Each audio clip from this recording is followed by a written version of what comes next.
Perkenalkan nama saya Irawan Afu Purnama, NIM K1521036, dari Program Studi Pendidikan Teknik Bangunan Universitas 11 Maret Surakarta.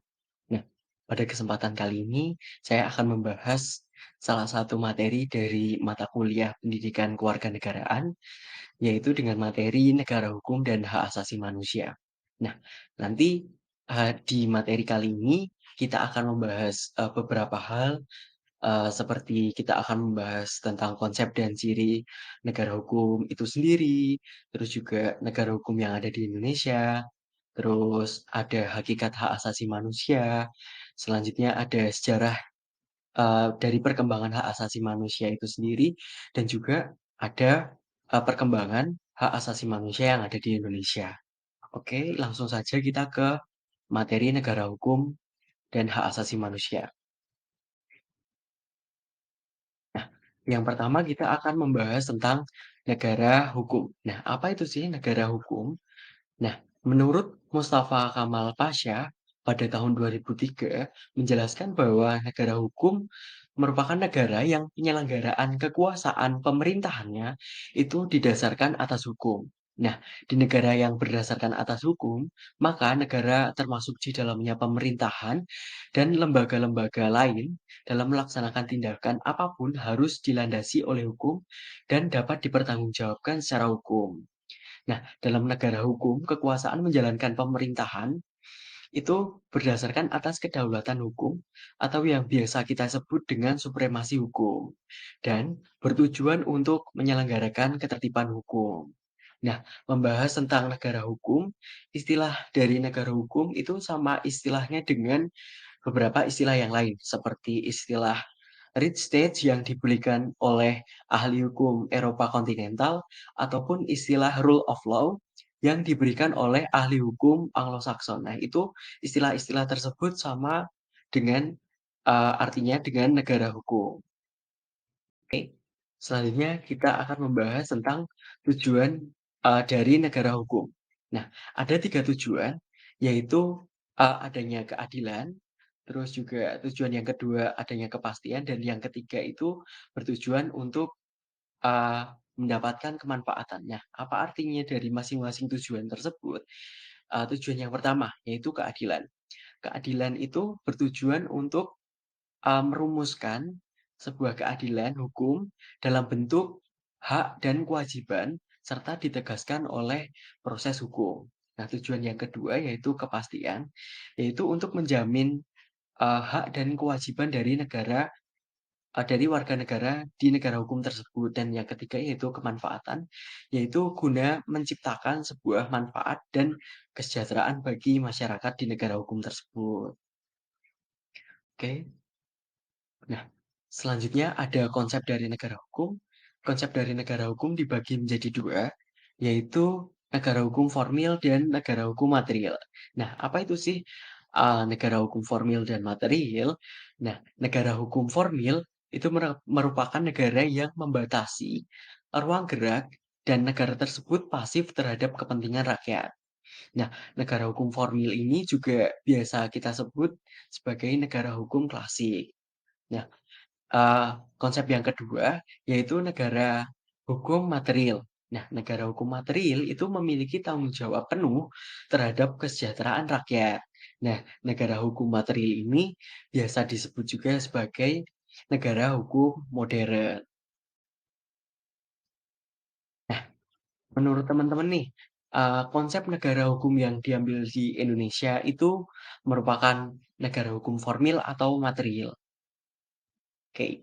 Nah, jawabannya adalah Indonesia dapat dimasukkan ke dalam negara hukum material dilihat pada pembukaan Undang-Undang Dasar 1945 alinea keempat, kompleksnya tujuan dan kepedulian negara tertuang dalam pembukaan tersebut.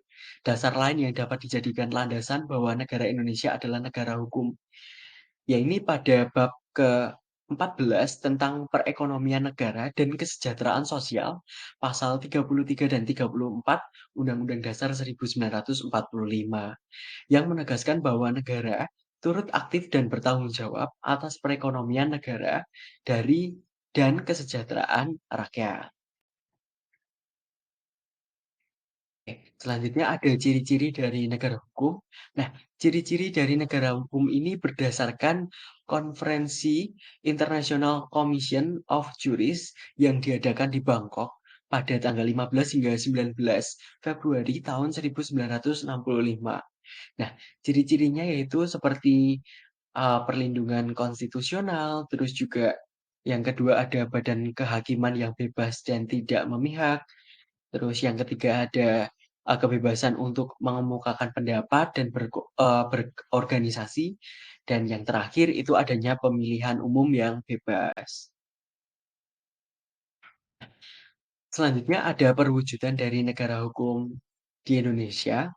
Nah, perwujudan negara hukum di Indonesia ini, dalam bentuk hierarki seperti adanya Undang-Undang Dasar 1945.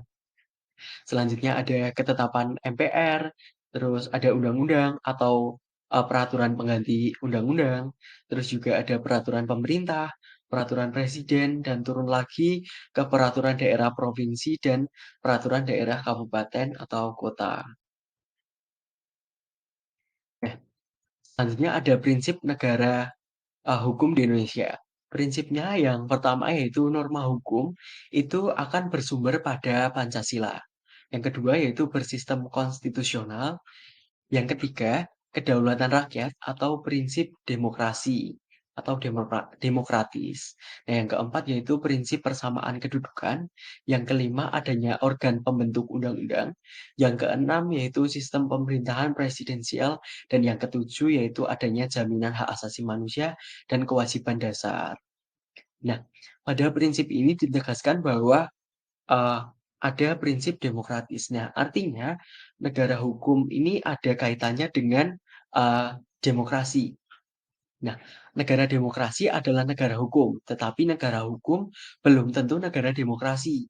Karena negara hukum perlu syarat khusus seperti adanya pemilihan umum, kebebasan berpendapat, dan lain-lain, sehingga bisa dikatakan sebagai negara demokrasi. Selanjutnya ada materi tentang hak asasi manusia. Nah, apa itu hak asasi manusia?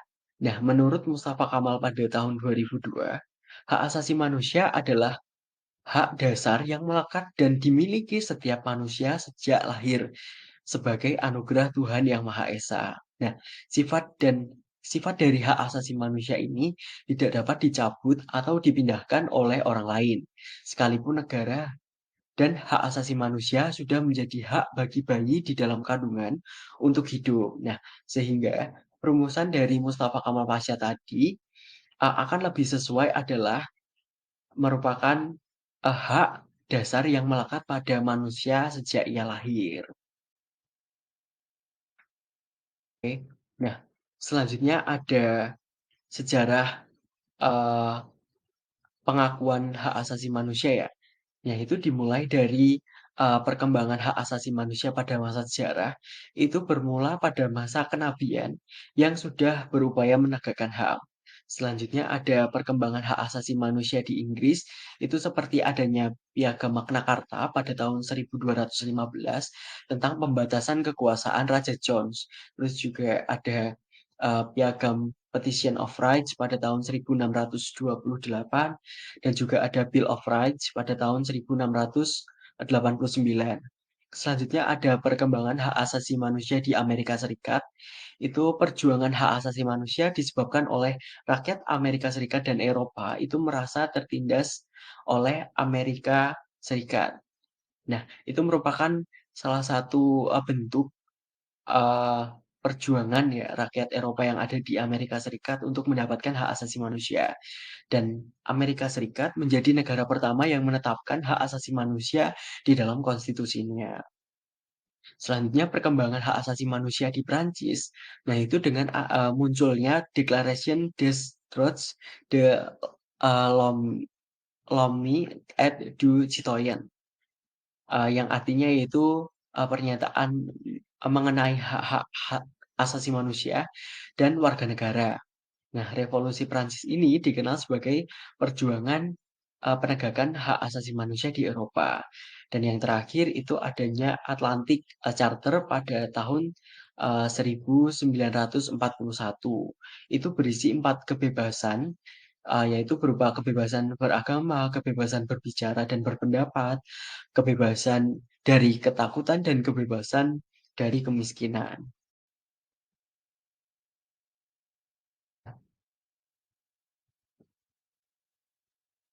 Selanjutnya ada pengakuan hak asasi manusia di Indonesia.